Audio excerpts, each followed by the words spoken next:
Ciao ragazzi, oggi voglio raccontarvi una bella storia che nasce all'ombra di un bosco. Una storia che sa di natura, di dolcezza e di fiori, viole in particolare.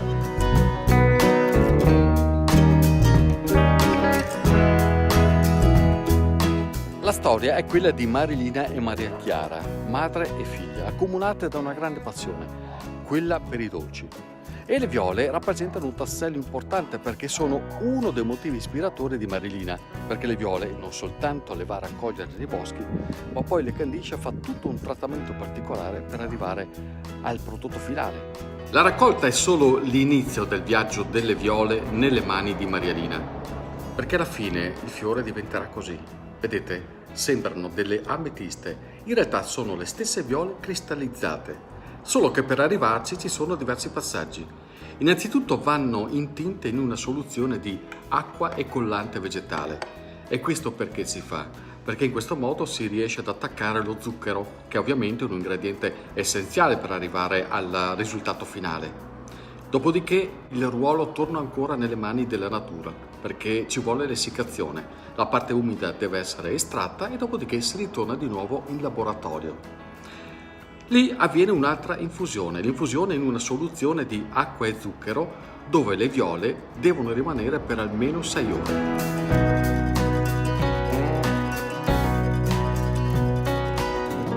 E alla fine il risultato eccolo qua, guardate, sembrano delle pepite viola, delle caramelle che sanno di viola. E adesso la palla passa a Maria Chiara e lì ho capito perché è figlia d'arte. Già, incubo. Con i fiori si possono fare tantissime cose, l'importante è avere la creatività. Adesso è la stagione delle viole e quindi ho spaziato dal gelato allo stecco, ai macarons e a un vecchio dolce che vidi una volta su una rivista, Pasticceria Internazionale. Era questo Mont Blanc presentato dove venivano messe le viole, cosiddette le viole di Parma, che vengono ancora tuttora in qualche zona fatte a mano una a una, come facciamo noi oggi qui nel nostro laboratorio. Mi piace sempre cambiare e non rimanere sempre sulle stesse cose, e in base alla stagione e ai colori cambia il mio estro. Il proverbio dice ditelo con i fiori, ma i fiori cosa dicono di Maria Chiara?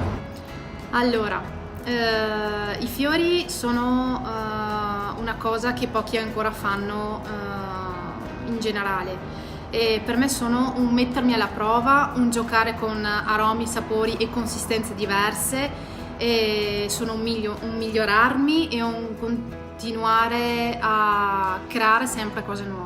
Ma i fiori sono un po' un ritorno alle origini, o sbaglio? Sì, sono un po' un ritorno alle origini perché è come portare il nuovo però indietro nel tempo, dove quando si andava in pasticceria era veramente una pasticceria dove avere emozioni, dove vedere colori, un ambiente rilassante e quindi un ambiente dove si ferma il tempo e non ci sono tutte le corse che avvengono oggi ai nostri giorni. Non è più così, troppe cose oggi al giorno d'oggi, troppa frenesia nella vita. E una pasticceria può restituire la memoria allora? Secondo me sì, una pasticceria può restituire una memoria come quando si sentono profumi legati all'infanzia. Quei profumi ti riportano indietro nel tempo.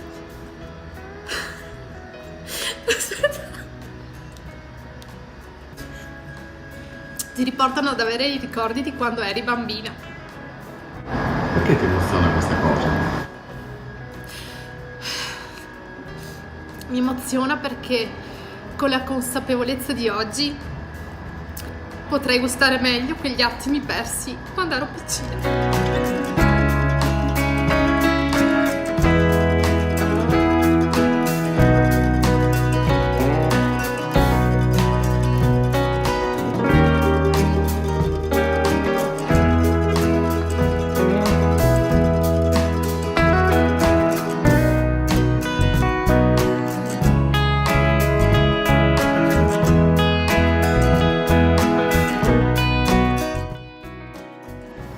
Chiara, sono veramente basito.